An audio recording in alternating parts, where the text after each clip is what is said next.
time and the time of our guests today, so we're going to dive right in. Thank you so much for joining today's roundtable discussion on childcare tax policy.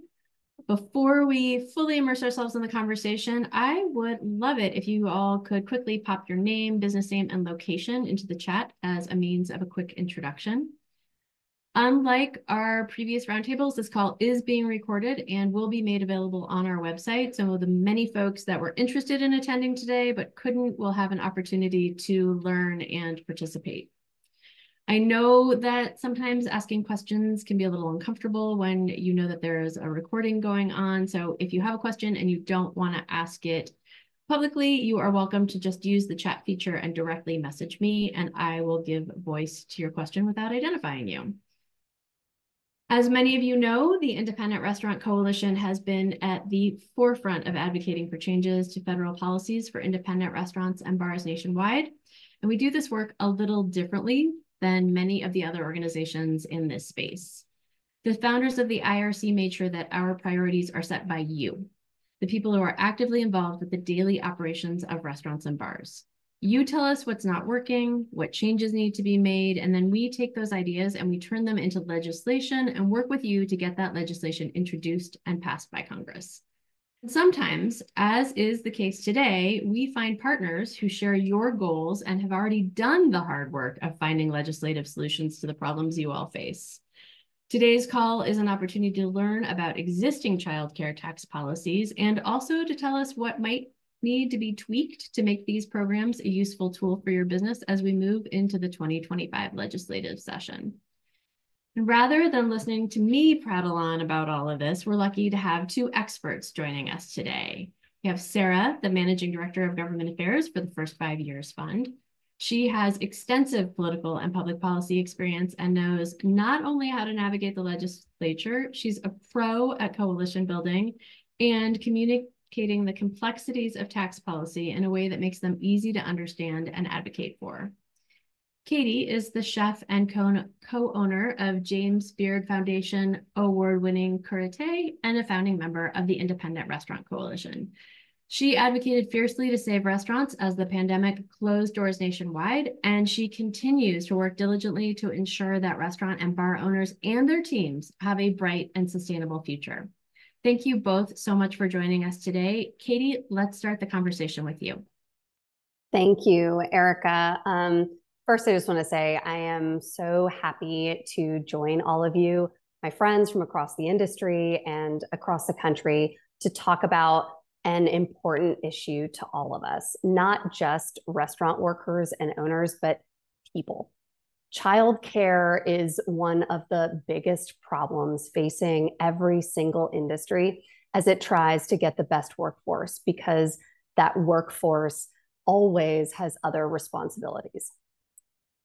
While in a vacuum, higher income can solve some of these childcare challenges, the only way to make childcare more affordable and more accessible is for us to support each other and advocate for policies that make it easier and cheaper for everyone to have someone take care of their most important family members.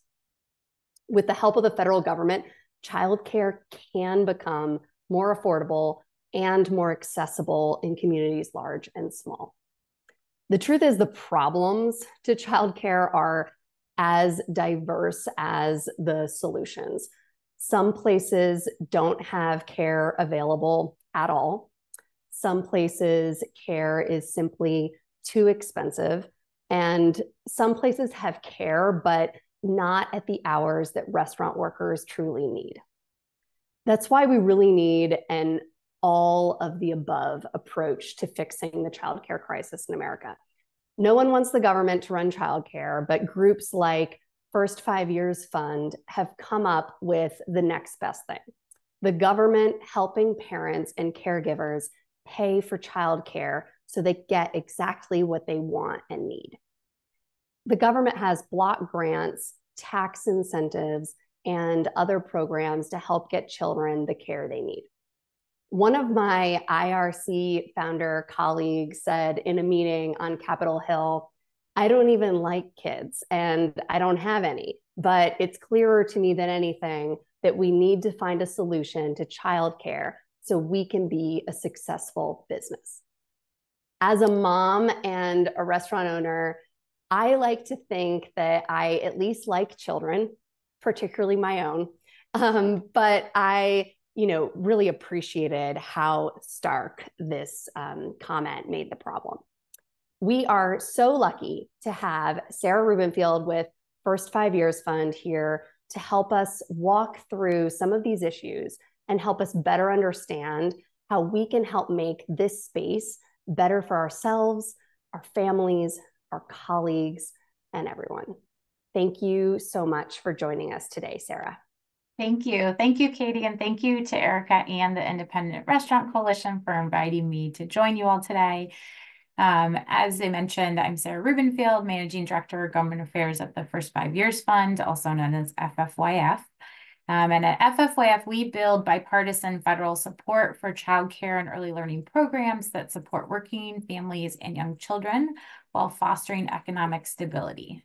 We are so grateful for partners like the IRC who are helping to highlight the urgent need for more affordable and available childcare. So today I wanted to talk about a couple of things. First, provide a brief overview of childcare challenges families and employers are facing.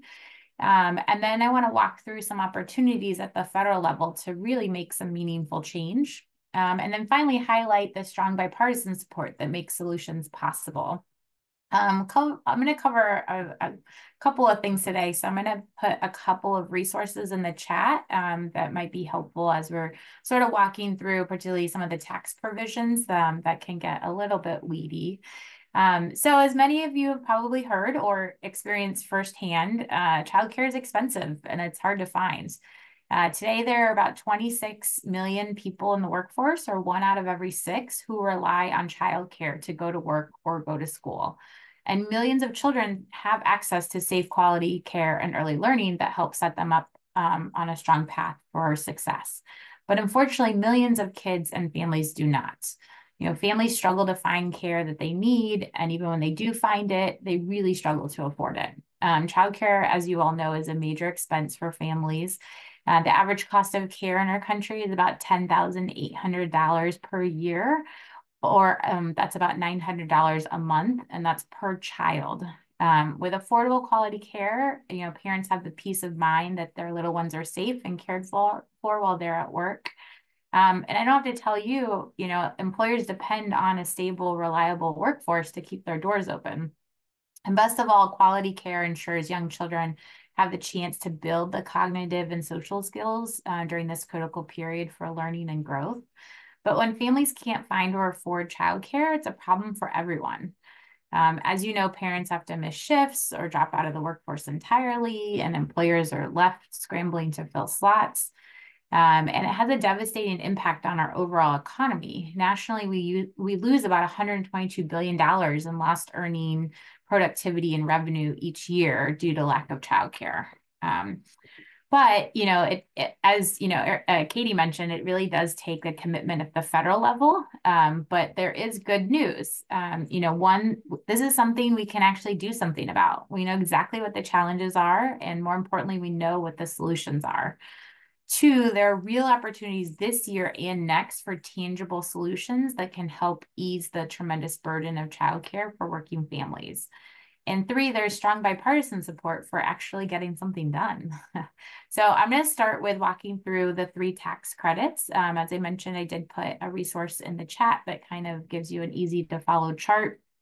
But there are currently 3 childcare specific tax provisions in the tax code, but they are outdated and they don't go far enough and they're underutilized.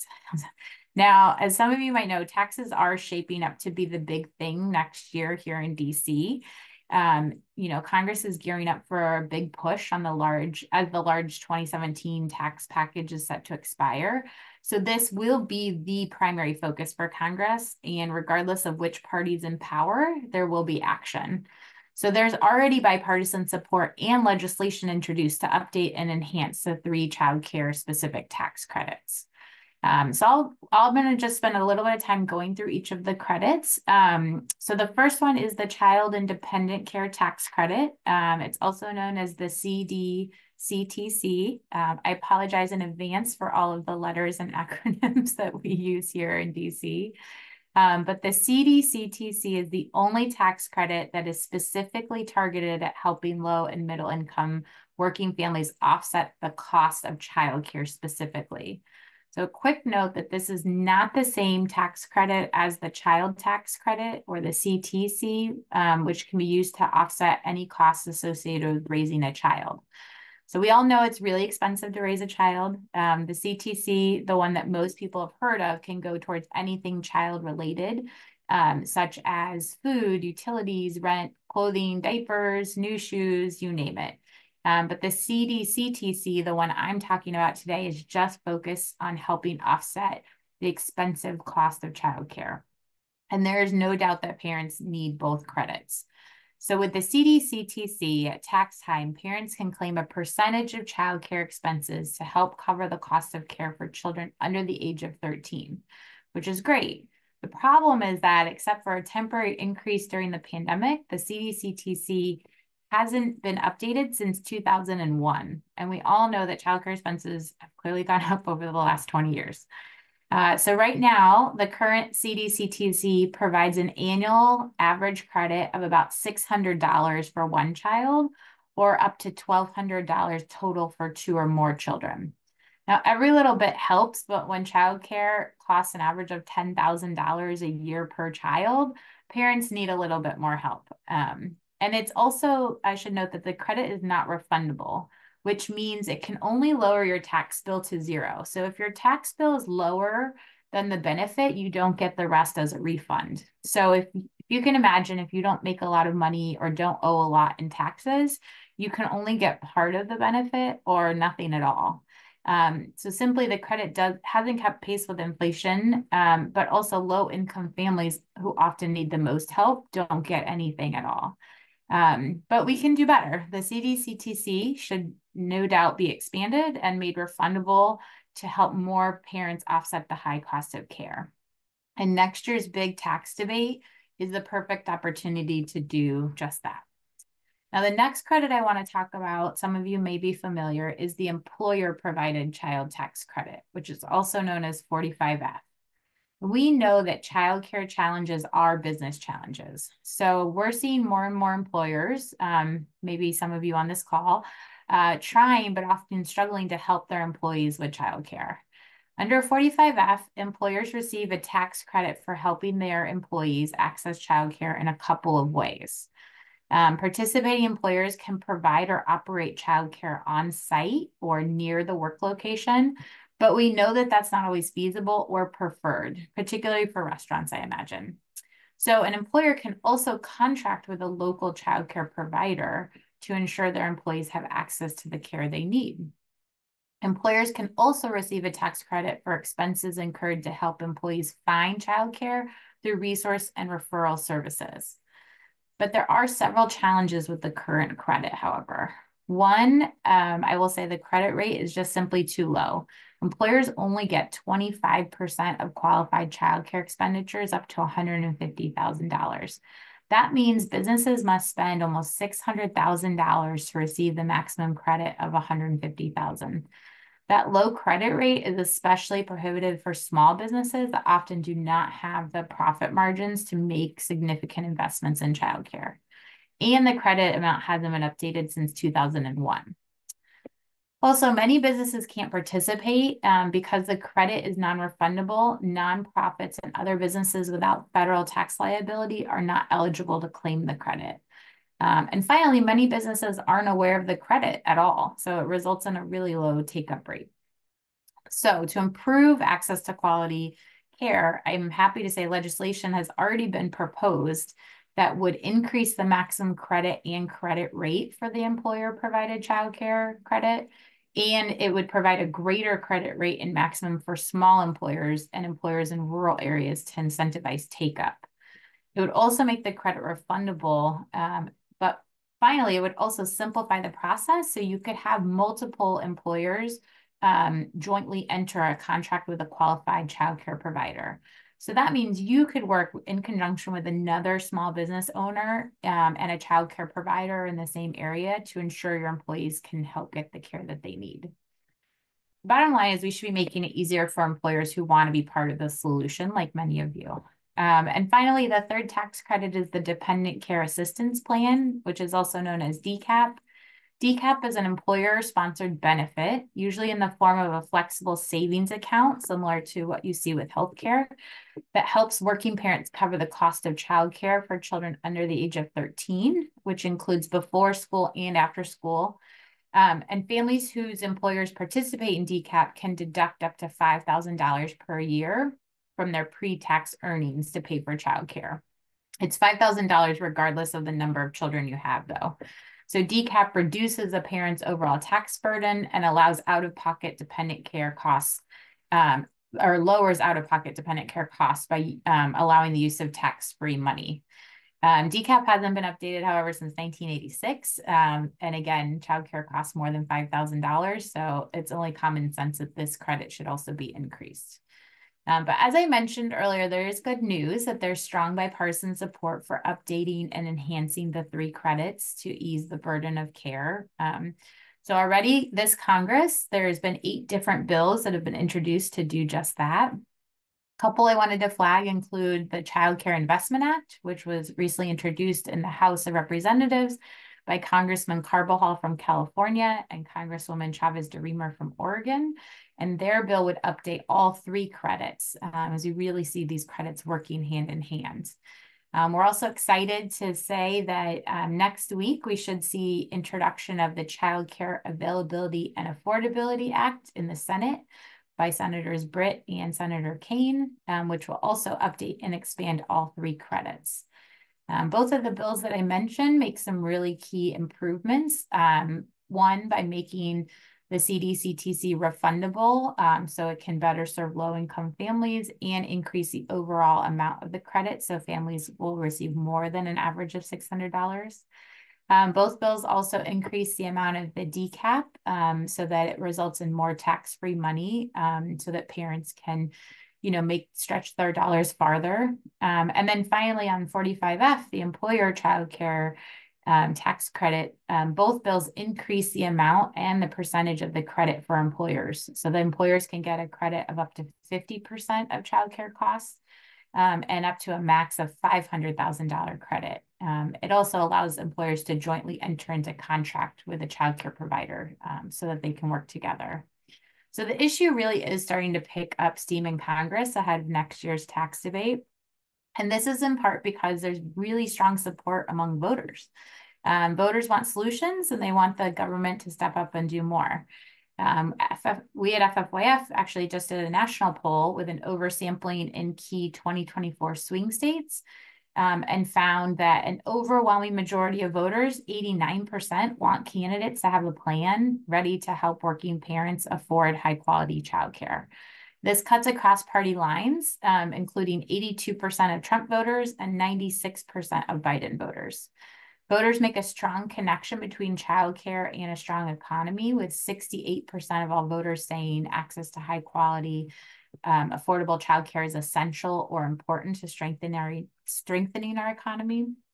And then we tested in our polling some of the tax credits that I talked about today. So increasing the child independent care tax credit has large support, majority of voters at 76%, which includes 62% of Republicans and 92% of Democrats. And 84% of voters support expanding the federal tax credits I mentioned today to employers who want to help provide childcare or expand benefits. And finally, an overwhelming majority of voters support increasing federal funding to states which allow them to expand childcare programs known as the Child Care Development Block Grant. We mentioned the block grant earlier. It's also known as CCDBG, again, the Child Care Development Block Grant. It is the main federal program that provides funding to states to increase access and affordability of childcare through a subsidy or voucher program. So income eligible families, which is based on the state median income, can qualify for a childcare voucher or subsidy from the state to reduce their childcare costs.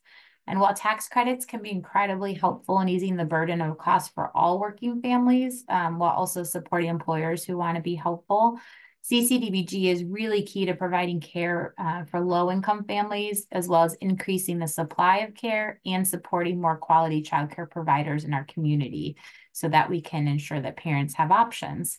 So the good news is that we continue to see bipartisan support for increased federal investments in CCDBG, including $2.5 billion increase to the program in just the last 2 years alone, which is quite remarkable since Congress has been operating under very tight budget caps.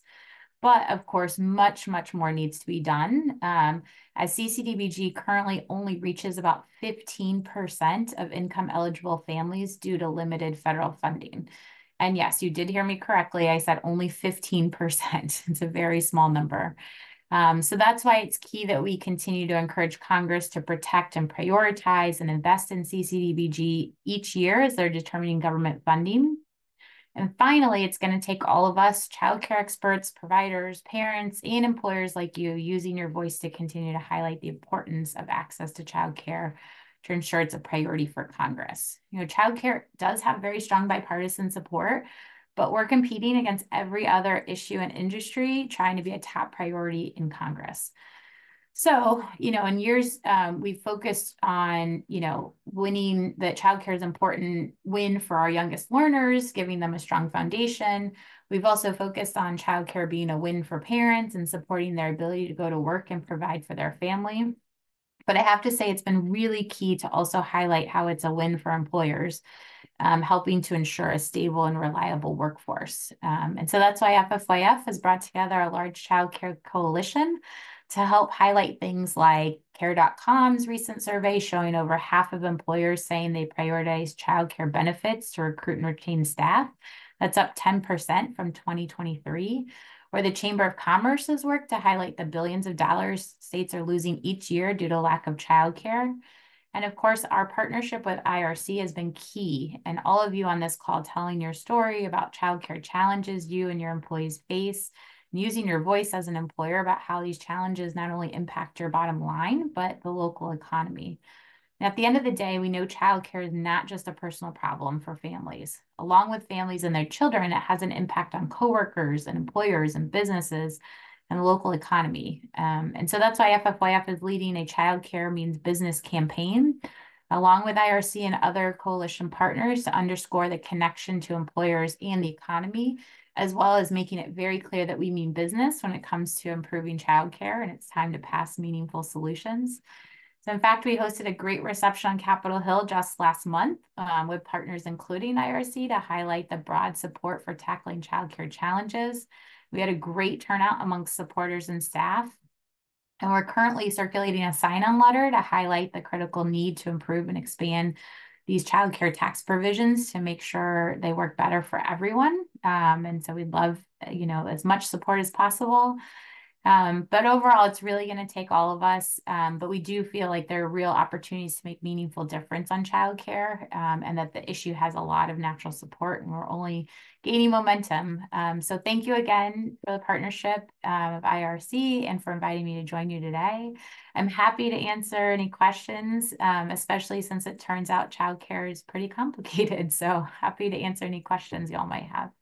Sarah, one of the things you mentioned was with the existing programs that are in place, one of the challenges is that people don't know they exist or don't know how to take advantage of them. I was going to ask just a few questions. I know this is not an employer program, but because employers oftentimes are the educators when it comes to supporting their teams and navigating things like this, could you share a little bit about the eligibility requirements for people to qualify for the Child Independent Care Tax Credit?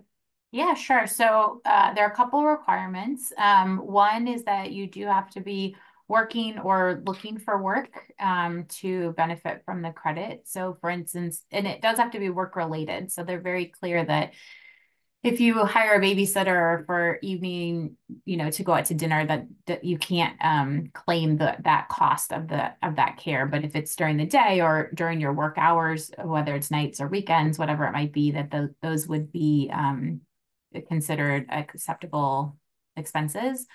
It's for care for kids under 13, or if you have a dependent spouse or adult child that can't care for themselves. So those are the other parameters that they look at. And typically it's a question on your tax form if you've paid for care, and then you have to offer up a tax ID number for the person who provided the care. So that's kind of the general overview of it. But it is a question on the tax form that people get, that you can claim the childcare costs. Have you seen employers support employees in claiming this credit? Any behavior that we might consider modeling besides just getting the word out? That's a great question. I think that I haven't seen any employers actively doing it that I'm aware of, but I do think that you could, between the tax credit and the Child Care Development Block Grant that I mentioned, which is the voucher subsidy program through the state, you could encourage your employees to also contact the state to see if they are eligible. I can put into the chat, we just did some state fact sheets. And on there, you can see what the eligibility is for the voucher program as well. It varies by state, but for instance, like in North Carolina, the cap I looked up was about $44,000 a year. So if your income is below that, you might be eligible. But of course, as I mentioned, unfortunately, there are long wait lists because of the extent of the federal funding. But it's worth having folks contact the state to see if it's something they might be eligible for as well. Good to know. Katie, do you have questions for Sarah? Yeah, I do. Could you, regarding the employer provided childcare credit, can you go back over like what qualifies as employer provided childcare for the purposes? I know you mentioned it, but if you could kind of go back through that, that would be helpful. Yeah, so it's fairly broad in terms of what's written in the materials, but it's basically if you were to open a childcare services on site or somewhere nearby. So the operations for the facilities and updating the facilities, securing them, doing all the operational to open up childcare. And then 2, it's the running of the center. So it's recruiting and training staff, it's paying staff, all the operations of running the center would be considered an allowable expense. And then the third piece, as I mentioned, especially since a lot of employers don't necessarily want to be in the business of running a childcare center themselves, for a whole host of reasons, you could contract with an existing provider in the community. So one that maybe is nearby. You see, particularly large employers, but I think it's employers of all sizes, tend to contract with larger employers like, some of you might have heard of someone like a Childcare or Bright Horizons that you see in communities. You could partner with them to say, I want to subsidize, I want to try to hold like, a handful of spots or secure a couple spots for my employees. Perhaps you could pay, say I want to pay $200 a month to help my employee, and then your employee would pay for the rest of the copay. Sort of similar situations like that are also allowable uses. Okay. Right now, the credit for those activities are at 25%. So we mentioned it's pretty low in terms of the amount of the credit for what you put out, you get back, which is why we're so excited about some of these bills, because it would push that to 50% of costs, and it would push the number higher. So it's a little bit hopefully helping support employers who want to be part of the solution. The other piece is you could help your employee find care, but not necessarily pay for the care through resource and referral services. That credit, though, is currently only at 10%. Is the credit that you would get for those activities. Okay, so if you were contributing, just because this added another question that I had, if you were contributing but not the whole thing to you, the employer would get 25% back of the amount that you're contributing to your employees currently. But the new policies and bills are pushing for, would you say 50%? Mm-hmm. Yep. And it is, I actually don't know of many employers that cover 100% childcare costs, right? A lot of big employers, you still have to pay a copay, a monthly copay, and it's really expensive. So I always use the example, even on Capitol Hill, House and Senate staffers feel like they won the lottery when they get into the house daycare because they have childcare at work, but they still have to pay like, $2,000, $2,500 a month for childcare per child. And so that's really how we see the 2 credits or the 3 credits all kind of going together, because it's very unlikely that employer would ever provide 100% of childcare costs or have the ability to do so. So that's why enhancing the child independent care tax credit is also important. So it's something for the employer and something for the employee to really try to help ease the burden kind of on both sides of the coin, if that makes sense. Yeah, that does. That makes a lot of sense. That way you can kind of tackle it from both pieces. On the employer provided childcare credit, if you're doing something like that, do you have to be a partner with specific locations? Can you let your employee pick wherever they're going to do the childcare? Like, how flexible is that and the requirements on the employer with the particular facility? I will say I'm not an accountant, so this might be a paperwork nightmare, but it would, depending on the size of your staff, you could ask your staff, where do you get your childcare? And then you could contract with that childcare provider to say, I want to pay, I use $200 as an example, because we've seen in some reports that's a common average that employers will contribute per month, but you couldn't, so that's, if you contract with the provider, then you would receive this credit. If you, which some employers do, just gave the credit directly to your employee, then you would not be able to receive the credit. And so that's kind of the difference. And so depending on the size of your staff or how many need care, if you did each of their individual providers or you just picked one provider, you know, I think it all is very dependent on size and location and, you know, options and things like that. So that makes a lot of sense. And then finally, on the Childcare and Development Block Grant Program, how do I find out what my state is doing with these funds?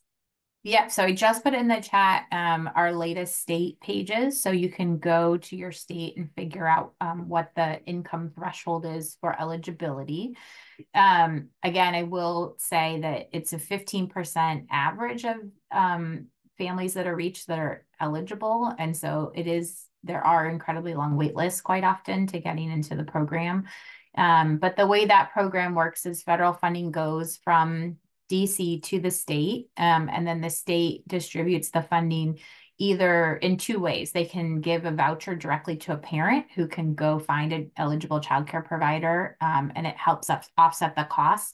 And you will see in those state pages, the vouchers really do cover quite a bit. In some instances, it goes from families paying $1,500 to like $100. I mean, it's a dramatic difference for helping families. It's just there are a long wait list because the program is so helpful. The other way is the state can contract with a provider to say, I'm going to serve income eligible families. And then if they have to find families, which I think is not hard to do, that want this care. So for people in the state, though, you can contact your state agencies and figure out, or at least get on the wait list in places if you were eligible. And, you know, how can employers get involved or support employees in accessing those funds? I think just making sure, well, I would say in a couple ways. One, making sure that that people know about it and that they're contacting their state agencies and getting on the wait list. And then I think too, you know, as I mentioned, we're always trying to increase federal investments in this program. We see that it's incredibly popular. It's a block grant, and so states have flexibility. It's long had bipartisan support on Capitol Hill, which is great in terms of it's a voucher. So it's already established that parents can pick the type of care that works for them, which in childcare and early learning is a really important piece. You know, it's a very personal decision where you choose to leave your young child, and you see lots of people do lots of different things. And so as long as it's a quality childcare provider that's approved, then you can use a voucher in faith-based care or in-home care or center-based care. But I think really also, you know, advocating for more funding for these programs is really helpful as well. And then how do we, you know, as employers and restaurant operators, how do we help push for expansion of these policies in the ones that are on the table now? Yeah, so like I said, we've been really excited to see so much interest. We kind of joke that it's a good problem to have, but we have multiple bills that we want to highlight on the Hill, and sometimes offices are like, which one is the best? But there have been 8 bills so far introduced this Congress, and we know that they're going to have a tax conversation next year, no matter what, because there are so many provisions expiring, I should say, and so. We're doing a couple things. We're doing a sign-on letter right now where people can lend their name and support. We're trying to show the broad support that we see for enhancing and improving these credits to help more families. And so that's one way. And then other ways are, encouraging your members of Congress to support these bills and encouraging them to sign on to some of the bills and to show their support. And so I think we're really, and the third thing is always, continuing to use your voices and sharing how the child care challenges really do impact your bottom line, and how it has an impact on the local economy as well, I think is really helpful for lawmakers to understand. It's been helpful since the pandemic. I get calls from different congressional offices, and they're like, why is the Chamber of Commerce calling me about childcare? Why is this person calling me about childcare? And I think they're realizing that it is an integral piece for the supporting families' ability to go to work. And I think the more we can highlight that, the better and the more effective it is for making change. We have a couple of other experts on the call, one who may not expect me to call on her, but I'm going to. In just a minute, Miss Beverly, so be prepared. We have with us today Chris Lamond from Thorn Run and Patrick Robertson from Confluence. They both support us in our government affairs work. And I'm going to take the question Katie just asked and pose it to both of you. What should folks on this call be doing to make sure that this is included in their conversations with their lawmakers? Chris, you want to start? Yeah, sure. First of all, I think the partnerships we have here on the call are a great way to start, being a part of the conversation and supporting the groundwork that has already been laid and getting these bills introduced and part of the conversation. And the work I know they're doing behind the scenes with the House Ways and Means committees and Senate Finance committees is extraordinarily helpful and has gotten this issue to a place where it's seriously under consideration for next year's tax reform. So kudos to you and thanks for having us as a partner in this whole process.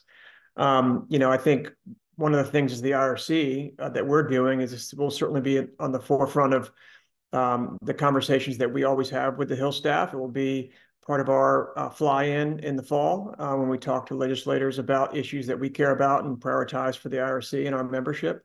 So anytime you have an opportunity to do that as well, beyond work for the IRC, if you have a chance to talk to members or staff on the House or Senate, this should be something that you encourage them to support. And I know as the next step of getting these bills introduced is to build out co-sponsors, and we're happy to work in that effort. And anyone else in this call can do the same with reaching out to their local members of Congress. And I think one of the links had a lot of the good kind of toolkits for using the material and talking points and draft legislation and to email out to your members to ask them to be supportive is probably a next great step.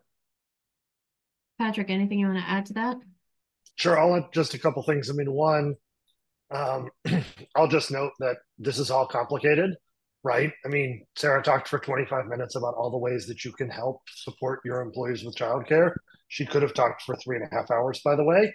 But the reason it's complicated is because there's sort of wide agreement that we need to help with childcare, but there's no agreement with how we do it. So one of my favorite things about First 5 Years Fund is that they just have decided they're going to go do it all, right? So they're going to advocate for the community development block grants that give money directly to people who need it. They're going to advocate for CDCTC, which allows you to take a tax credit to help pay for childcare. They're going to advocate for DCAP, which Richard makes the point is an FSA, employees have to have the money to put in. It's also complicated because you can't use the same money for DCAP and CDCTC for the same expenses. But when you stack 5 of these programs on top of each other, all of a sudden you're making meaningful impact, right?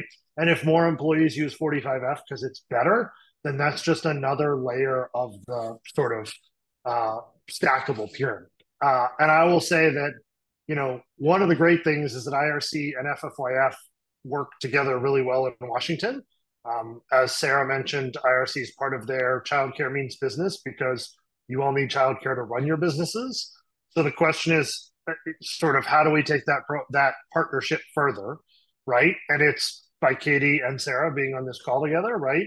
It's by, as Chris said, IRC talking about childcare when we all come to DC. But I think it's also just about sort of people understanding that childcare is a Main Street issue, right?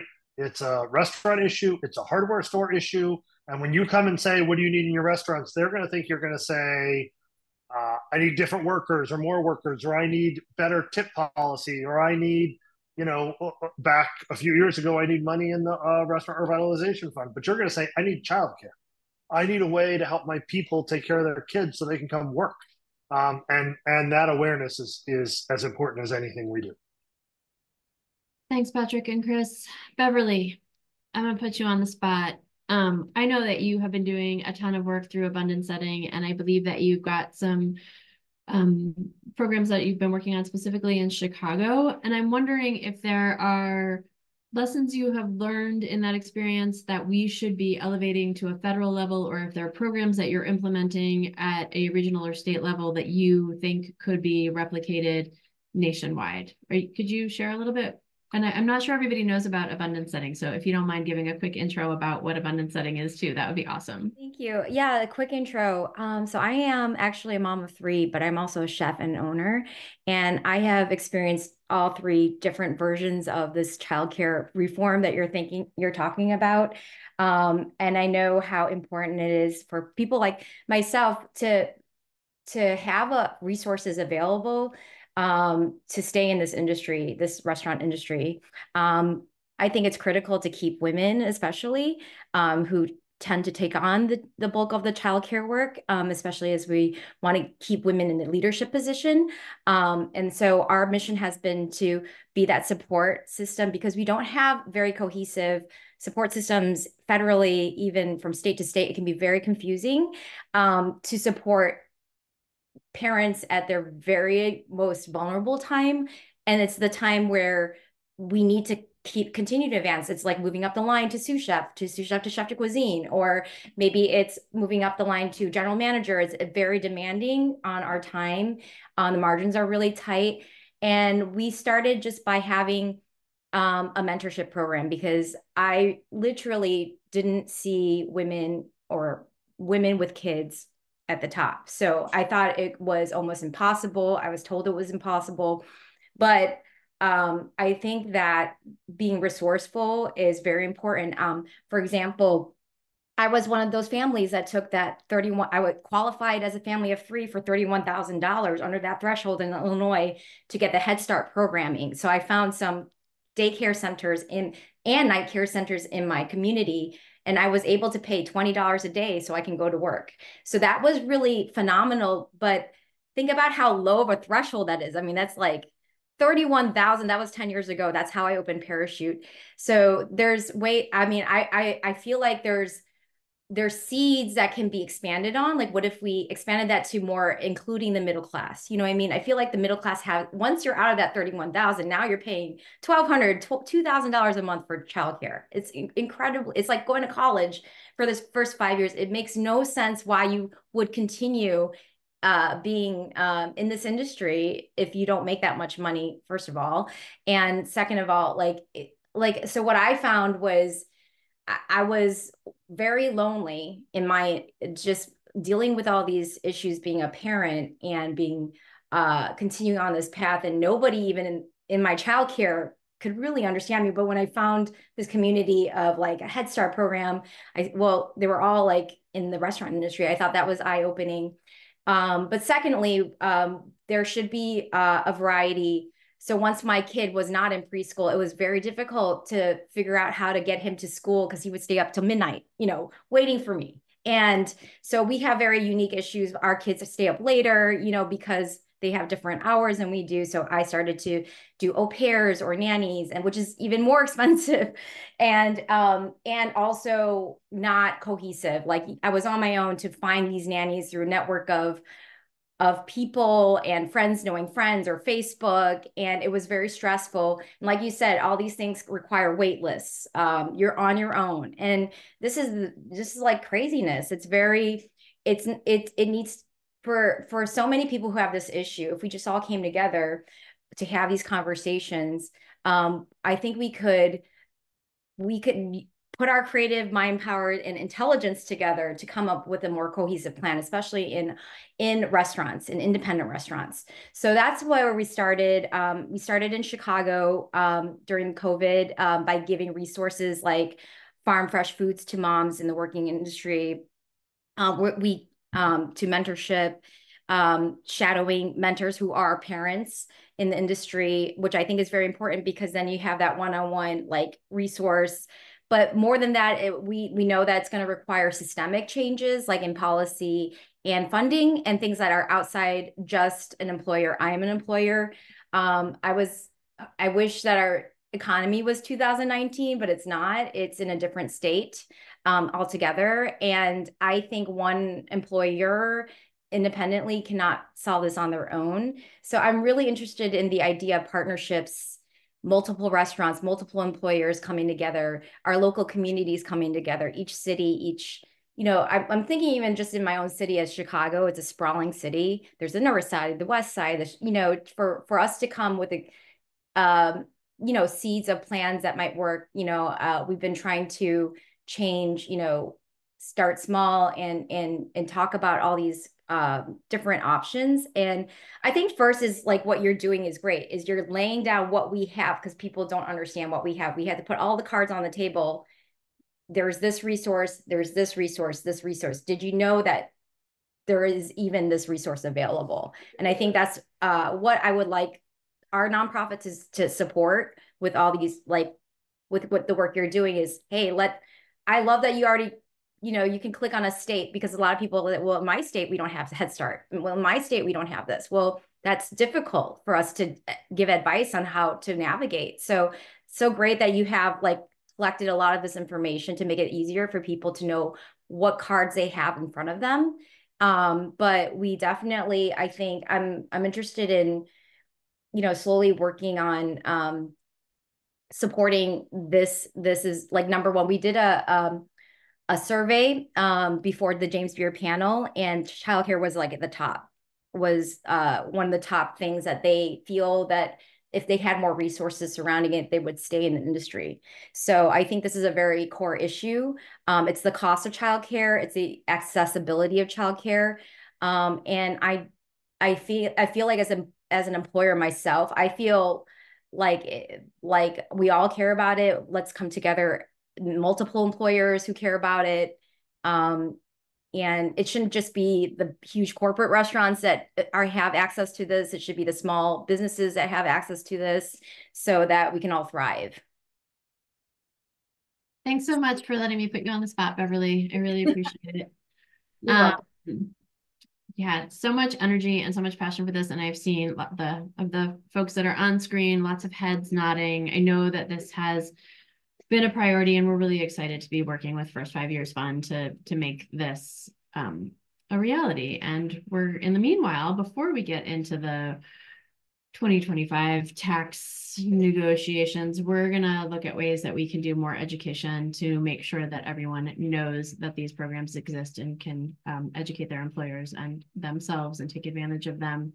I'm going to drop a couple things in the chat. I haven't seen any questions from you all, so I am happy to end this call early, but I don't want to do that prematurely. So I'm going to drop something in the chat, take a pause here. If you do have questions, pop them in the chat or raise your hand.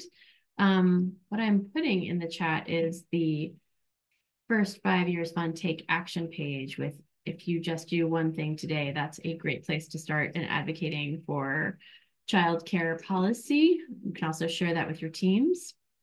We will be sharing a newsletter soon with additional resources, information, and some easy to use scripts so that you can integrate this into your advocacy. but we are always eager to hear from you. So if today's call wasn't the right place for you to ask a question, please don't hesitate to reach out. Andrea, could you pop your contact info in the chat? I did not introduce our team very well at the top of this call. Andrea is our Director of Community Engagement and is always happy to hear from you and makes it very easy to schedule time with her. So if you'd like to get into the weeds of this conversation or share what is or is not working about current childcare policy, please do reach out to her. Okay, I don't see any questions or any hands, so I'm going to give you all some time back. Thank you, Katie. Thank you, Sarah. It was really great to have the two of you on this call and provide a new perspective. And thanks to all of you for joining us. Please do stay in touch. We have a lot of work to do, and we're going to need all of you to help us so that we can help you. Talk to you soon. Thank you.